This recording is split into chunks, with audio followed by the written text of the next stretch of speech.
Well, I want to welcome you to the Cindy Davis Show. Thank you so much for joining me today. It's an honor to have you. It's a pleasure to be here. Absolutely. Thank you. Wow. So you have some history, some legacy here.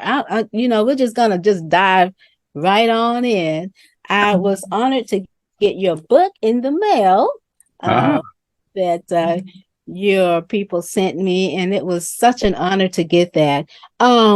You were the power behind Motown because you greenlighted every artist that was signed to Motown Mm-hmm.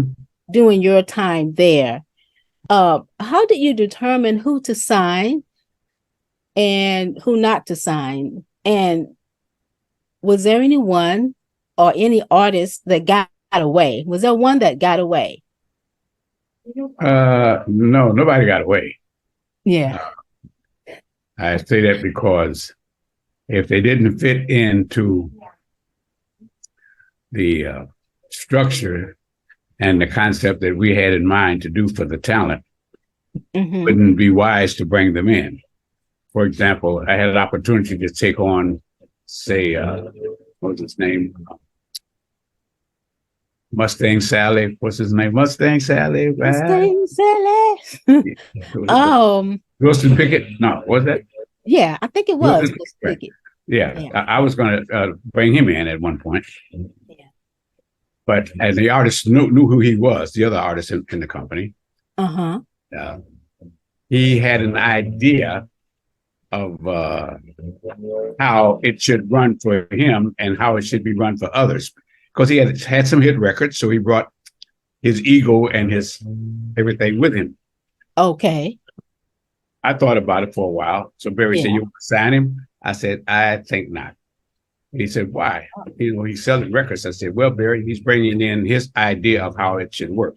And since our artists admire him, they're going to listen. Yeah. Then he will be going against what I want to have. And I don't need that kind of conflict." He said, "Well, but he's, he wouldn't do that, would he?" I said, "Well, that's the way he is. He's been successful to a level. Remember, he was very successful, like he should be. He wouldn't be in this position. He'd be even higher than us because he'd had hits before we even got started. So there's something wrong with that picture." Yeah. And so I'm saying all that to say that I would not take on artists that I thought would give me a problem. Not personally, but they would give it to the other artists because they would admire them. You know how that is. Uh-huh. They said, then he brings it to, well, Wilson Pickett said, and I don't want to hear that. You know what I mean? Yeah. Oh, okay. I got it. Wow. You met Berry Gordy. I guess let's go back. How did you and Berry Gordy meet? We met at a barber shop. Now, the name of the game was, I knew he was going to be at the shop, and I wanted to be a singer like a Jackie Wilson, and he wrote for Jackie Wilson. So I figured I'd get a chance to meet him and sell myself to him to do me. You got it? But he had other ideas. He knew who I was. And he had an idea that he wanted to meet me to be the A&R man for the company that he was beginning to form at that time. So when we met at the barbershop, and in those days, we only all blacks only live in a certain area there. You couldn't step out of that area. You know what I mean? So, and the best barbershop was, in the area. So everybody had to go to that shop. In those days, in the neighborhood, yeah. Yes, yeah, absolutely. Don't get out the neighborhood, or you may not get back.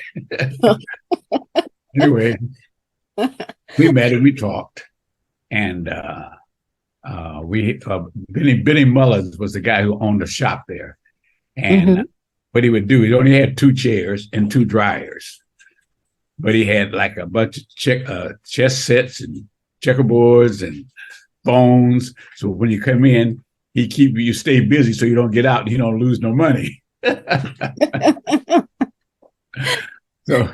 So we're there talking, and he asked me, he said, "Man, I'm going to Chicago to finish my album on Jackie Wilson. And then as soon as I get back, we'll talk. But I said, okay. He said, but I heard you do some good things. You got a good connections. You got good ears. I said, yeah, well, I'm thinking about me being an artist, see? So Yeah. I've been one place and he's in another. Yeah. To cut a long story short, when he came back 2 months later, he called me to come to his apartment and bring my music. So he lived in a what I call a ghetto fabulous apartment building, you know, where you push the button, you better grab the door before it closes, you know what I mean? That kind of place. So I'm walking down the hall to his apartment. He's standing there in his shorts, his phone in his hand, and he's talking. Tim, come on. So I walk in. He said, "Okay, let me hear a couple of your songs." And he's talking on the phone now. And I'm looking around his apartment. I don't see no piano. I don't see nothing there. Windows, shades about to fall down. And the place was terrible. Yeah. So I said, "Where's your piano?" He said, "What you need a piano for? Did you write the song?" I said, "Yeah." He said, "Well, sing the song." And I said, "Without piano?" He said, He said, "See, now I don't have a piano. Now you're gonna sing your songs tonight." It's an acapella. So, well, yeah, I'm not gonna let him outdo me, right? So yeah, start singing my songs. And he's still on the phone. He finally put the phone down. He said, "You got some pretty good songs there." I said, "Now wait a minute. Let me show you the one you're gonna make a hit on me." He said, "Make a hit on you? What are you talking about?" I said, "Produce me." He said, No. I got you here because I want you to be the A&R man for my company. I'm starting my own record company. Mm-hmm. And I said, A&R man, what the heck is that? He said, well, you know, your artists, you find the artists, you find the producers and, you know, musicians, and you make hit records. Mm-hmm. And I said, but that's not what I'm here for. I'm here to be an artist myself. Yeah. He said, and I said, he's doing well, you know, I got you to be the A&R man.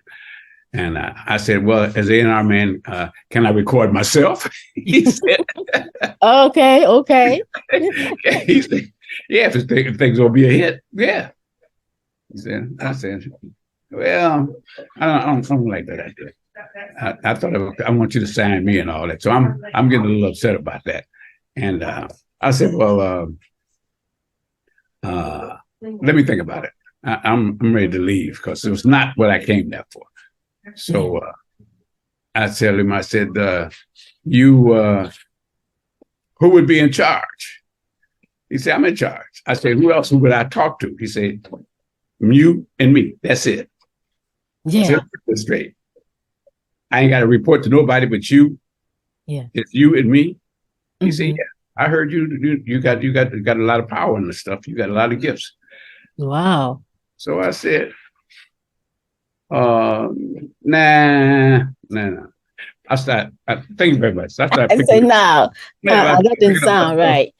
He said, well, I said, I came here to be a singer. You know, man, I want you to, I was determined to make that clear, right? And he said, well, let me tell you something. Your songs are pretty good. He said, but your voice, your voice is.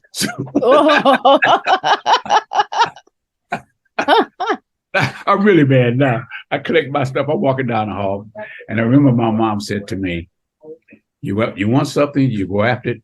You got to try it, see what's happening with it. Don't just walk away from it, because it could be the step to take you to the next step of what you want to do.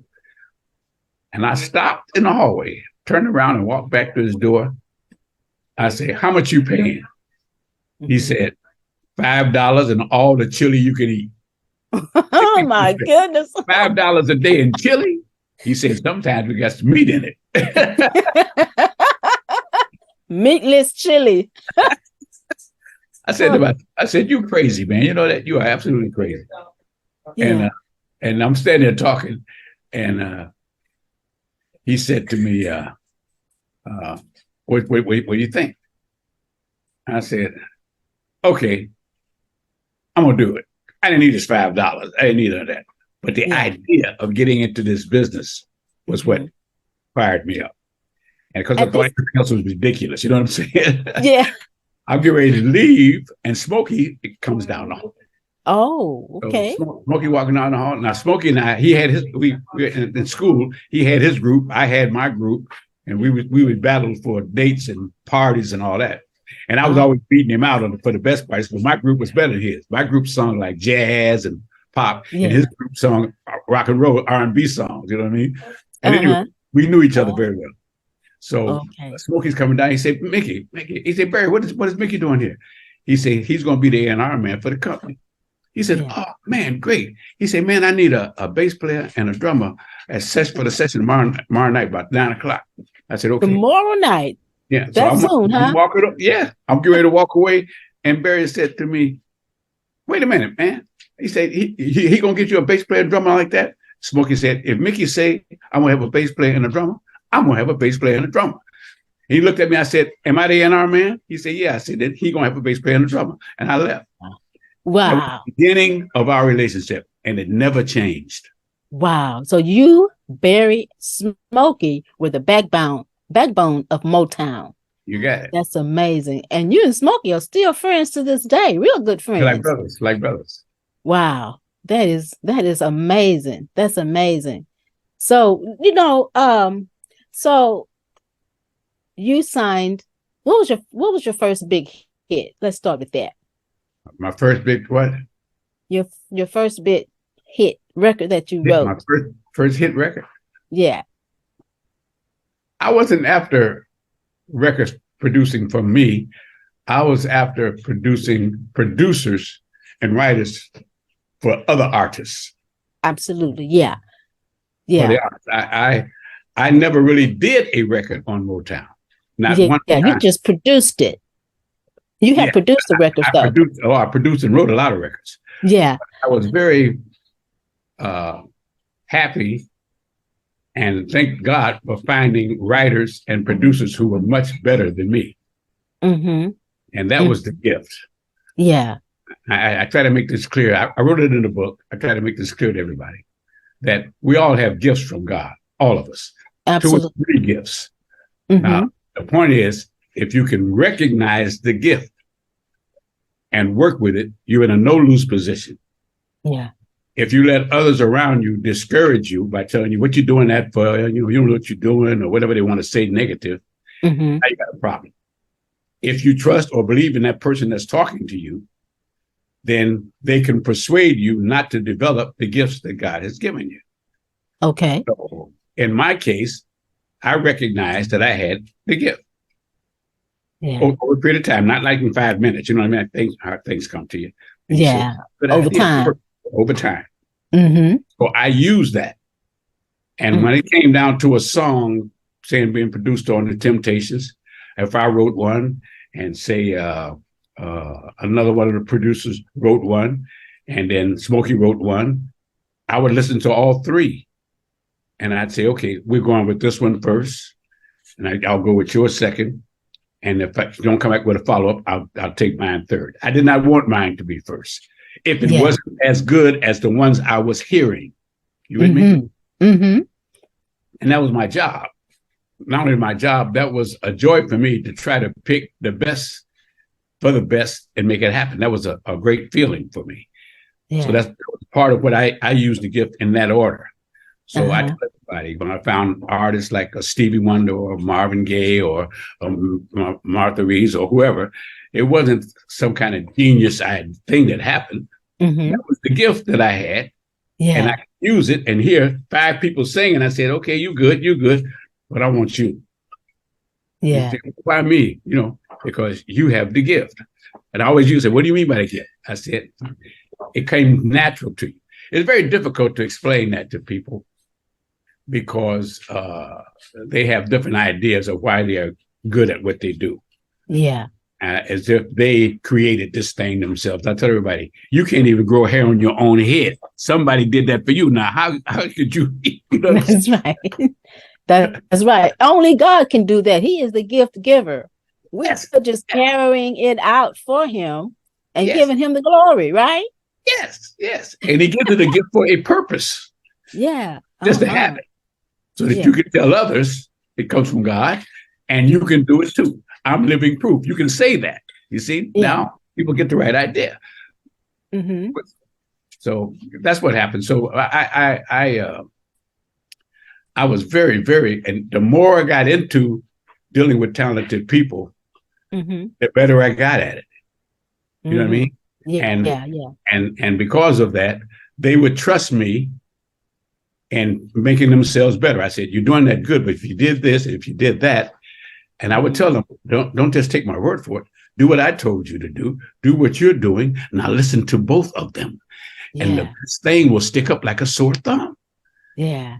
They said, "Yeah." I said, "So you got nothing to lose. And if it don't work, what I said, just throw it away. Keep the one you got. But if it does work, you might find yourself taking a little of this and some of that, putting it together. See, I said, that's what gifts work for you."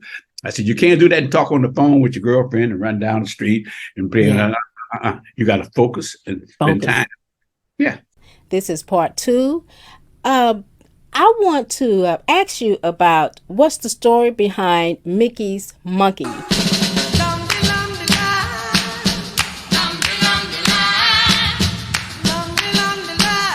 Oh, that's terrible. Let me tell you. Janie Bradford and Smokey Robinson, they was making a joke with that. When I'm in the studio recording, producing, shall we say, and I'm hitting a groove with the musician, so I'm over with the player and I'm doing my movement, trying to get him to lock into the pocket, and then I go over to the drummer. So, and I was producing these songs for maybe, I think that was Kim Weston or somebody. And when I was running around, they come up with the idea of do the monkey, Mickey's monkey, because I'm jumping and you know what I mean? So they took that and did a whole song about that. I hate that song because I'm the monkey producing, you know what I mean? So that's what that's all about. Every time I go to a meeting or something, they always bring that song up. In London, they said, "Well, by the way, thousands of people out there. Now, how about that song, Mickey's?" They go right to that song. What was it all about? And I said, "Is anybody listening? This is just for us." And they said, "Yeah." I said, "I hate that damn song." Well, you've written so many other songs too. You've co-wrote and produced many hits for Motown: "Dancing in the Street," Marvin Gaye Takes Two, Jimmy Ruffin's "What Becomes of the Broken Hearted," "My Baby Loves Me," "Uptight, Everything's All Right," and "Stubborn Kind of Fella." You've written and co-wrote a lot of those songs. Oh yeah, oh yeah. Wow. I was fortunate enough to work with some good writers too. Everybody said, "Man, you wrote some great songs." I said, "Listen, let me tell you, the greatest thing for me is I found writers better than I was." Yeah. And I found them and I helped them develop, and I wrote some songs with them. But as you notice, with each writer on those songs, they turn out to write some other great songs on their own. You know what I'm saying? Oh, yeah. Okay. That was a joy. That was a joy. I bet that was a joy. You and I call you, Barry Gordy, and Mm-hmm. Smokey Robinson, the dynamic duo. because because you three kind of spearheaded this Motown thing and got it off the ground. Yes. How did that make you feel to be a part of that legacy? Well, I while I was doing it, I didn't think about how it would feel or anything. I just thought about, and the same thing for Barry and Smokey. This had to be in our heads that we got to make this thing work. It's got to be right.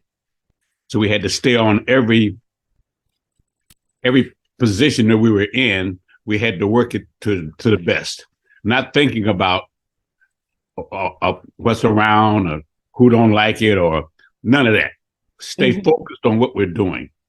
And the joy of that was people would say to me, "Oh, man, why are you doing this like this? Why are you doing like that?" And all I can say is, this is the way it's got to work, because all the other stuff is not working. When I watch other artists and companies, it don't work. This won't work for us. We got to do it this way. Yeah. But we never thought, and that goes for Barry, Smokey, and myself, we never thought about what people thought about it and all that results business. We only thought about, we must do this. I would say there was a focus on making Motown the best we could make it. We put it to you that way. Mm-hmm. And that took a lot of energy and focus and concentration. Now, because it became like God planned it to go, we can't take the credit for that. Yeah. From my point of view, it was a gift from God. By that I mean the gifts that were given us as talented people, like you have your gifts, 2 and 3 gifts, those gifts were given to us for a purpose. If we zero in on that and work the purpose and not look for what the results are or what the glory is, it gets better and better because we get wiser and better. Are you following me here? Yes, absolutely. So that's what. So when people say, anything like, well, how'd you think? You think it's going to happen? Did you know it's going to turn out like this? All I know is if we stayed with it, the result would be good. And so we worked at it from that point of view, each one of us. And Barry gave me the authority to do whatever I could do to make that happen with any artist, any song, whatever. Yeah. Smokey had the same authority. And when I say authority, that means I didn't have to ask if I could do it. Yeah. Do it. And out of it, 2 things will happen. It'll either be great or you're going to learn something to make the next move better. You follow me? Yeah. So that was it was a driving force dedicated to make Motown. And that's when I say Motown, that means the people in Motown, the artists, the singers, the writers, those who come with their hearts to be something. They get the best you could get from them. And together, this organization went to where it was going by the grace of the man upstairs. Let's not take that out the picture because it never could happen without that. All right. Absolutely. In this journey, what did God teach you in this journey? Say it again. What did you learn in this journey, throughout this journey? What revelations did God show you along the way in this journey? That if you recognize your gifts, and I say with an S, and you can boil it down to the main one of your gifts that you enjoy dealing with, whether it be singing, writing, dancing, doing business, or whatever the gifts are given you, if you boil down to it and work with it, you will not only survive, but great things can happen. Yes. And that's the key to this thing. It's not to give up. Don't even think about it. Yeah. Don't even think about giving up. Every time you make a mistake, or shall we say something didn't go like you planned for it to go, know that. Don't look at it as a bad thing or a wrong thing. Look at it as a wise thing. I've acquired some knowledge and information. First of all, I can do it that way no more.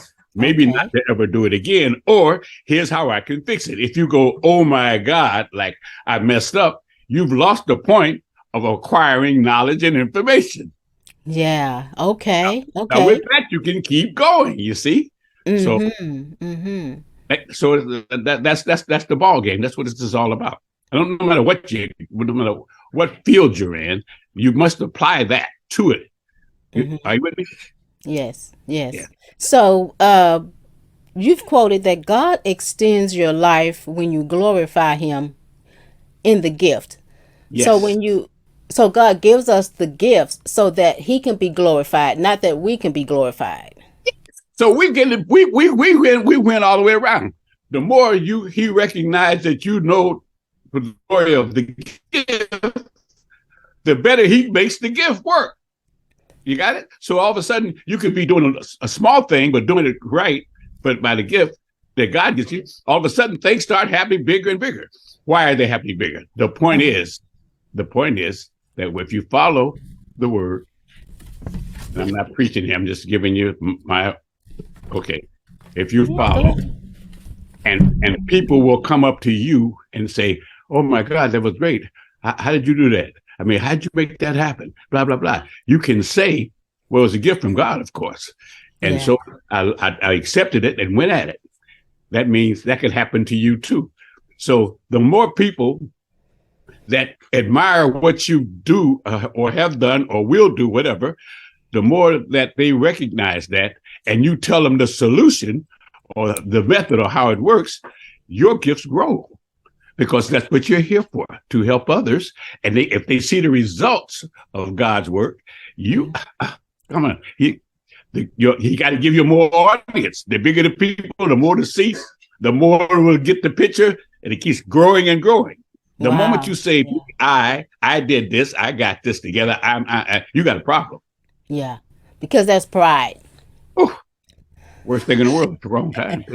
Worst thing in the world. Is that how you stayed grounded? Was God kept you grounded? Yeah, absolutely. Yeah. Mm-hmm.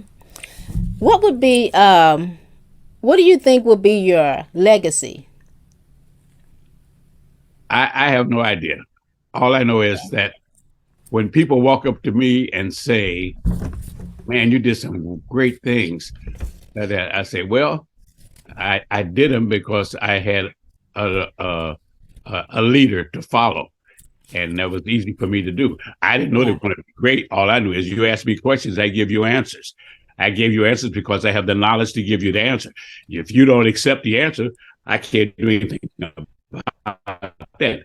But if you do accept the answer and things happen, maybe a year later, I get a call from that same person. Man, I did what you told me, and this is happening, man. Oh, man, thank God. I say, you said the right word. Don't thank me. Thank God. Thank God. I was reading in your book, and Marvin Gaye when you do it, let somebody know. Huh? Oh, yeah. What'd you say? I was reading in your book that Marvin Gaye called you William R. Yeah. Why did he call you William R? Because my name was William Richard Stevenson. Oh, okay. Okay. Well, him and Smokey will say that too. Hey, William R. Oh, okay. Where did Mickey come from? Is that my mother? Yeah, my mother was an entertainer. I don't know if I told you this. You can look her up on your computer. Okay. Kitty Brown Gale Stevenson. Mm-hmm. And she was incredible. She wrote songs, played the congas, danced, and sang, and taught us. My mother was good at about 17 or 18. She died at around 28. Oh, wow. On her way to being really big. When you look her up, you'll see she was on 4 or 5 labels. You can see where she also wrote the songs, she directed, the whole 9 yards. Yeah, it's in there. She died of sickle cell. Oh, no. I'm so sorry to hear that. Oh, yeah. Oh. Mm-hmm. So she was really with the Lord, and to the point that drove me crazy as a kid, because we had to go to Sunday school every Sunday, stay all day. You know what I mean? It's great when you're older, but when you're young, yeah, you just want to play. You got it. You know what I mean? I used to go in the morning, and we had the Sunday school thing where all the kids stayed up in the booth, and they had a regular teacher, and they teach lessons, and you're supposed to do your research and come back. And if you had the research, you could you were okay. Me personally, I would learn all I could, because when I go to the class, I have all the answers. When they say, okay, Mickey Stevenson, I don't know what happened, and I start talking. Bam! I go right down the book. He said, "Very good." I say, "Can I be excused for a minute?" When I leave, I never come back. But I did what I was supposed to do. You know what I'm saying? Yeah. I want to be the first one to answer the question, so I can get out of there. Because otherwise, you're there all day. But my mom was she made the point that we stayed with an understanding, and I learned a lot from her. She taught me, so I can't take the credit for some of the stuff because it was drilled in my head. You got me? She taught, it was taught, if you want to sing or whatever you want to do, you got to spend some time doing it, working on it. And And since she was the mom, we didn't have to ask, do we work on it? We were told to work on it. So That's amazing. yeah. Thank you for sharing that, by the way. And speaking of Marvin Gaye, he quoted, "Mickey Stevenson is my brother. He has not received his props. He was our first A&R man at Motown. Really the first A&R man ever. Marvin Gaye wanted to be a crooner. Mickey was one who turned Marvin around to become what we know and love. He convinced Marvin Gaye to sing rhythm and blues. Mickey has eyes and ears for talent." Well, that's the gift. See, that's my gift. I mean, he recognized that. But Marvin was amazing because, of course, he had gifts, obviously, but he wasn't looking at them like they were. You know what I mean? And my job was to let him recognize the real gifts that he had. Yeah. When you hear a singer sing, this is from my point of view. I can't speak for everybody. When you hear a singer singing, and two things will get you. You either like the voice or you like the song. Okay. Now, sometimes you hear a singer singing and you don't like the voice, but you like the song. Yeah. So the question is, where does the gift lie, or is it even with that person? This is from a talent perspective. When I heard Marvin Gaye, I heard the gift, but I didn't like the songs. By that I mean he was wanting to be like Andy Williams and real proper, he was Frank Sinatra and all that. Okay. But I heard the quality of his singing. That was couldn't deny that. Why? Well, he come out of the church, but he took it. Obviously, the people around him and things like that make you change your way of performing or acting or singing or working or walking. If they say things that affect you, you try to correct what they say, not with what you should be doing. And that could go on through your life if you don't watch it.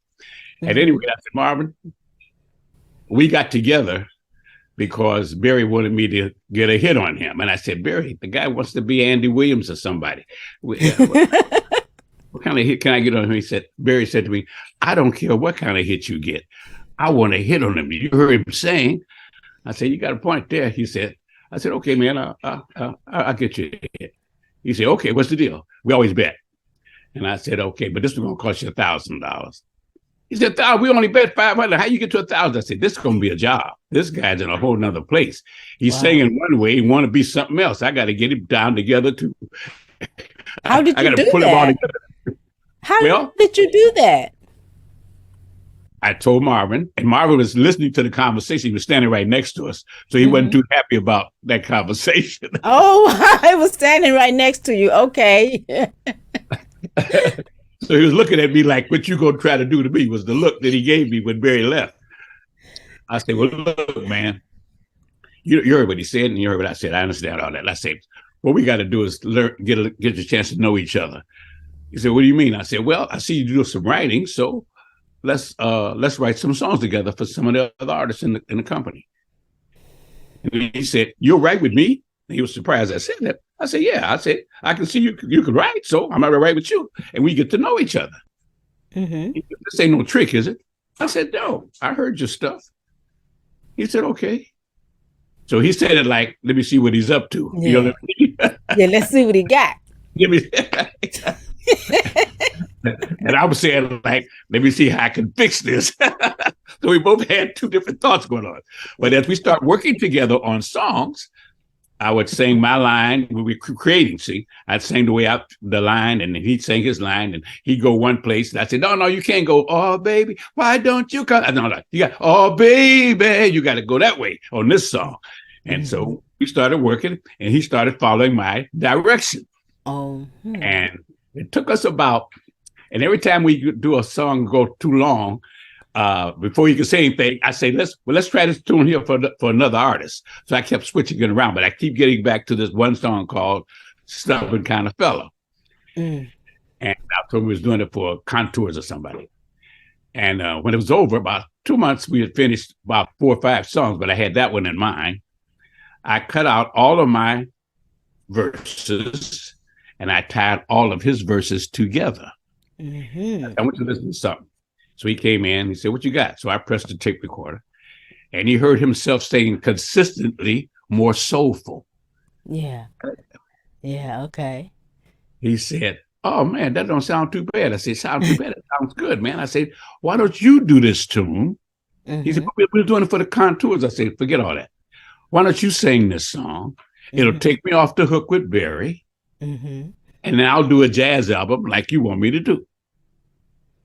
He said, "But suppose I don't sing it right." I said, listen to yourself. Anything that's not right, I'll sing it in your ear, and then you repeat it on the tape. You sing better than me. Whatever I sing, you're going to sing it much better, and we'll lock this thing down. He said, "And you want a jazz album?" I said, "Absolutely." He said, "Okay, let's do it." So we got in the studio, and we did Stubborn Kind of Fella on him. Okay. And then when I saw Barry coming down the hall, he said, "Okay, man, what's going on?" I said, "Give my money, man." He said, "Give your money." I said, "Yeah, give my money." He said, "I ain't heard nothing." I said, "Okay, take it up to your office and play it." I gave him the demo. He went upstairs, he came back downstairs, opened his wallet, was counting the money. He said, "Man, how'd you do that?" I said, "You don't want to know." That's the beginning of Marvin Gaye's career, was that song. We were doing for somebody else, but all the time I was doing it on him. You follow me? Yeah, yeah. And after this, and when the record took off, the sales department said, "Okay, what's the next record, man? Come on. What's the next record on this guy?" I said, I'm working on it. So I said, "Marvin, I know we're supposed to do the jazz album. Yeah. Your record is taking off. And the sales department is driving me crazy. Let's do one more tune before we get to the jazz album." So I got a follow-up because I won't be able to work. They'll be knocking on my door all day. Yeah. He said, "Okay, man. Okay, that's it's taken off." I say, "It's taken off." Then we did that. We went to a Hitchhiker or something was the next record. And by the time we finished that, it took off. I walked up to him and said, "You ready to go do the jazz album?" He said, "Mickey Stevenson, get out of my face."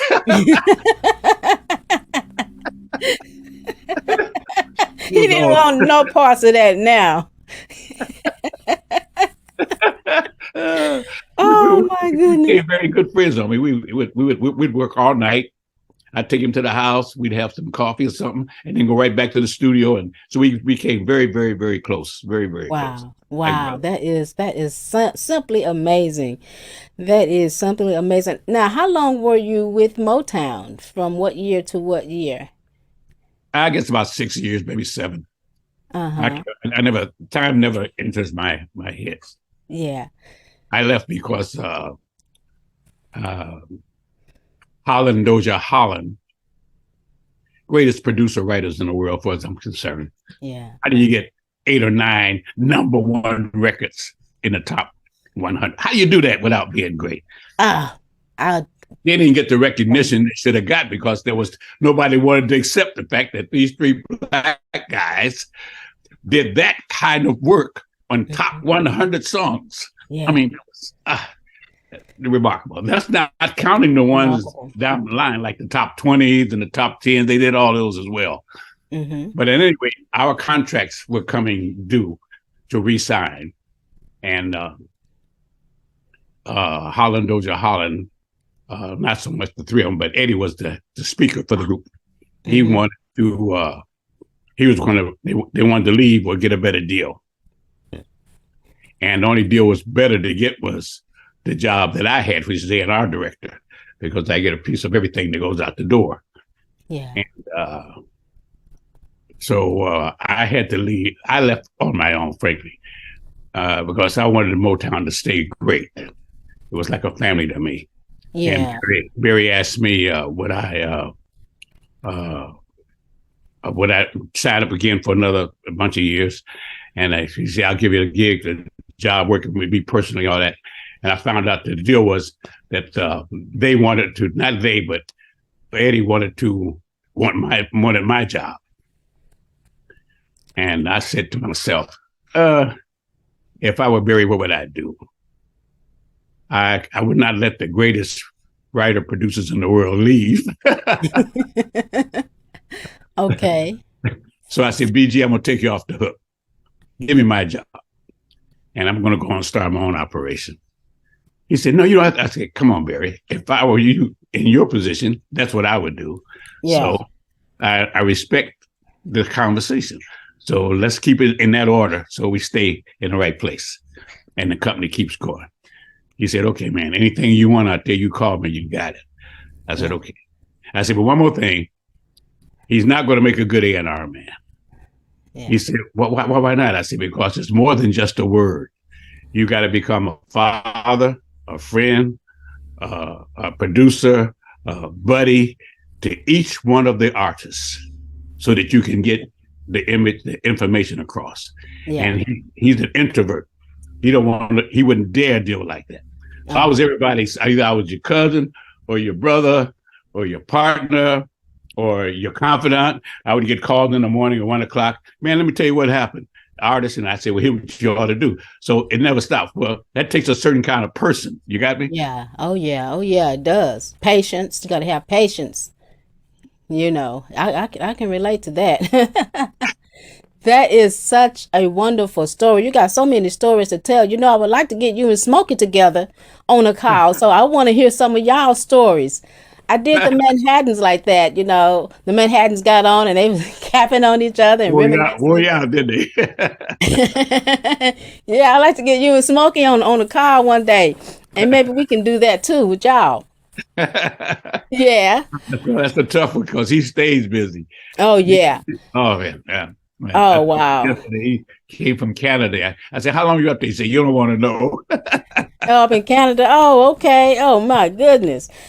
I hear that you are working on some theater as well. Oh, yeah. Yeah. I'm doing. Tell me about the Azusa. Is that, is that a play and has it already ran? No, it's not out yet. It's not out yet. Okay. No, I'm working on it to go out. The one that's going out very soon is called Sing It From the Heart. That's with Billie Holiday, Josephine Baker, Diana Washington, Bessie Smith, Lena Horne, 8 women who were incredible artists, as you know, and the changes they had to go through to make it. Okay. And they meet each other, which is phenomenal. And they tell their stories all in song and dialogue. You know, like the musical. This is all like a musical. And they really on the case. And I have a young girl in it. She's like about 22. Has her computer. And I remember all these ladies passed. They were computers at the time. She's with a computer. So it's the ladies are in, see, I would say purgatory. They're waiting for the Lord to come and know which way they're going, you know, for their lives. They are as they pass. And the young girl, she comes in and she recognizes, and she's got to be one of the stars in a play.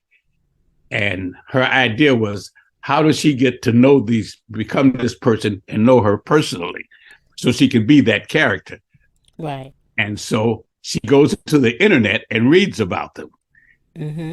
Each person, and get the books and all that. And in the process of that, I make the play where all of a sudden she finds herself in their presence. Okay. And hearing their stories. And every time they look at her and they'll say to her, well, how did you know that? She said, it's in the computer. Well, you know, there were no computers for these ladies. Okay, I get it. So out of that, she can relate things to them that others were happening from the computer. So it's a combination of now and then. Before. I like that. I like that concept.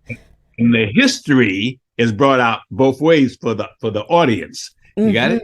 Yeah. That these ladies had to go through a lot of stuff. And then and their history, and in the history of the internet of the women now, they're going through the same thing, but at another level. Are you with me? Yeah. The world, period, basically. But so that's what it's all about. In the end, Azusa?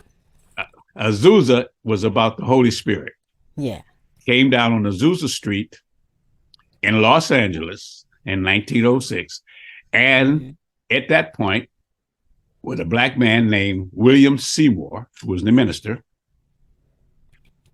people that walked into his area, to his church, when you walked into the ground, walking in, Shekinah glory, like smoke was on the ground when you stepped your feet into coming to his building. Yeah. The glory of God was everywhere. If you were crippled, you started walking. If you were blind, you begin to see. Armed with strength. This is all true. Look it up. Yeah. Oh yeah, I'm familiar with it. I tell that story now, and I brought that to as a musical, and I brought in I go back and get William Seymour and brought it to life, and it is a phenomenal piece. And the idea of finding the right sources around it to make it work. I'm looking for the right organization to go with me. I got some great people coming because it's such a powerful piece, such a spiritual piece, that I want to make sure that it's done for that purpose and not for the sake of dollars. Yeah. Okay. So this is going to be a musical. How is that going to work as a musical? Well, I might have great people in it, and they'll be the characters. I'll have William Seymour. I have Dietrich Haddon. I don't know if you know him, Pastor Dietrich, number one gospel singer, actor, writer, producer. When I told him I wanted him to be William Seymour, he said, "Oh man, but why me?" I said, "I don't have to teach you how to act. You already know how to act. Oh, okay. I don't have to sing. You're one of the best singers in the world." I say, the only problem I'm going to have with you, and I went to his church. I'm a member of his church. I made it when I found out how great he was and how gifted he was. I said to him that the only problem I can see with you being William Seymour is that when you preach, and I had picked up about 10 of his sermons on tape and studied them because I used about 3 of them inside my show. I said, the only problem I'm going to have with you is, like all preachers like you don't know when to stop. Say, I'm only going 5 more minutes, and they end up going another 30 minutes. I just got 5 more minutes. Oh, 30 minutes. That's a whole new sermon coming out of that.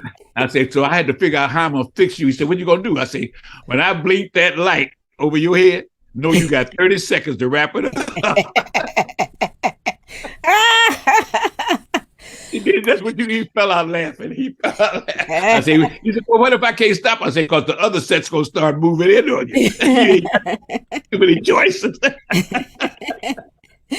Wow, I would love to interview the cast. Once you get all the cast together and everything, and so we can get the word out about the music. Oh, that'd be great. That would be great. Absolutely great. Yeah, I would like to do that. Could you tell me now? Fast forward till today, who would you sign today? In regards to artists in today's time, who do you think that you would have signed that's already signed? Let me get that straight now. Who? Yeah. Is there any talent today that you look at and say, I would have signed them myself? Oh, that's already out there.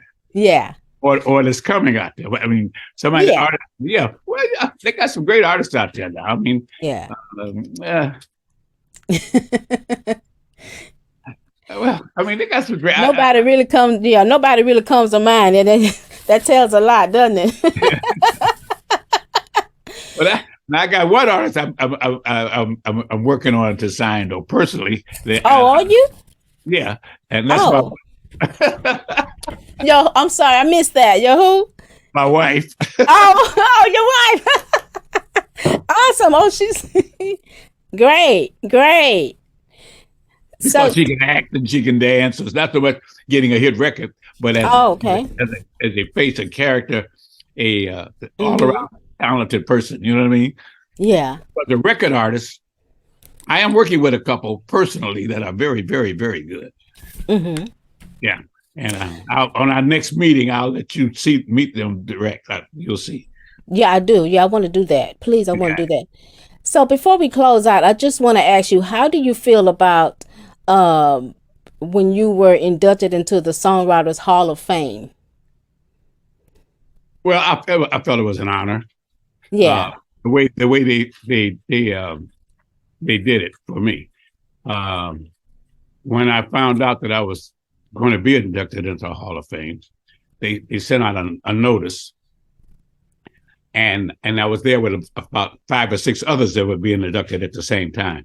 Mm-hmm. All of them were large print and everything. When I got down to my name, I could hardly see it. It was real thin and light and all that. Uh-huh. So I said, let me do something about this. So I called the Hall of Yeah. Fame Writers Guild, and I said to them, I'm looking at this release you got, Bill, one of the magazines, about me being inducted, and I see everybody's name is much bigger than mine and thicker and all that, when mine at the bottom and real thin. I see, did something happened to your ink or your printer or something like that? So, They run out of ink when they get to your name. right. So they said, just a minute. So they hooked me up. All of a sudden, the CEO came on for the Hall of Fame. Mm-hmm. And he said, "Oh, Mr. Stevenson, I am so sorry. That came out. Something happened, printing." He says, "Well, I'll take care of that right away. I appreciate you telling me about that." And I said, "Well, I'm glad for the indoctrination of the Hall of Fame and all that." She says, "Let me tell you," he said, "out of the 2,000 people voting, your vote was unanimous." She said, "Not only for the songs that you wrote, but the things you did for artists and writers." Then and now, and they were overwhelmed, and I was in shock that she said that. She said, "So when you come in, I want to do a picture and an autograph thing with you personally," and it's kept going. Yeah. And now I feel like, oh wow, you know what I mean? Yeah. And sure enough, and they gave me, they did everything. When I got there in New York, it was like, I mean, they had it all specially laid out for me. I was in shock. And then what really threw me off, they had Smokey, who never told me. Mm-hmm. He was there to give me the award. So he sang one of my songs in front of the whole audience. And then wasn't dancing in the street. He sang, "My baby loves me." Oh, yeah, he sang that too. And I was in shock. And he never told me that was going on. We talking every day and all. He never listened to the whole thing. Big surprise. And so it was a joy for that to happen. I felt very, and you were very also included into the Motown Museum. Yeah. They're supposed to be supplying a room now upstairs, another room, and they got me in that room doing a lot of stuff, and photos and dialogues and stuff. And I'm in the film there, but I never thought about any of this. Yeah. I never thought about it. It never bothered me whether I was in it or not. You know what I'm saying? Mm-hmm. I just keep going, with the thing with the gift to this very day. Yeah. I appreciate it. Thank you, Lord. But it never occurred to you. Yeah. Not like you, hey, where's my due? Yeah. I mean, here I'm standing here now, energy, doing great things. Yeah. Because I follow the word. And yeah. So that's the way I look at it. You know what I'm saying? Yeah. If I can help you, I'll help you. If you listen, you know what I mean? Yeah. Mm-hmm. But I just appreciate all the stuff. But I thank the Lord. I'm alive. I feel great. Yeah. I feel like I'm about 40 years old. Wow. Way over that. How would you like to be remembered, Mr. Mickey? As a person who helped as many people as he can, and people got results out of it with their lives. Mm-hmm. What was the purpose of you writing this book, The A&R Man? Motown's first A&R Man. Yes. I wrote that book because I wanted people to know, especially those coming up in this business and in other businesses, that they can do anything they want to do if they follow the gifts that God has given them. There will be mistakes. aches. There will be other things happening, but you stay with it. And I take them through step by step with different things that happened to me. And I wasn't the nicest guy in the world. So it's all in there. And with that, you cannot lose. And I want them to know that, especially our people. All right. Yeah. Thank you. Thank you so much for your time. Thank you for sharing your story. And I want to thank you, the audience, for watching and listening to the Cindy Davis Show. Until next time, God bless.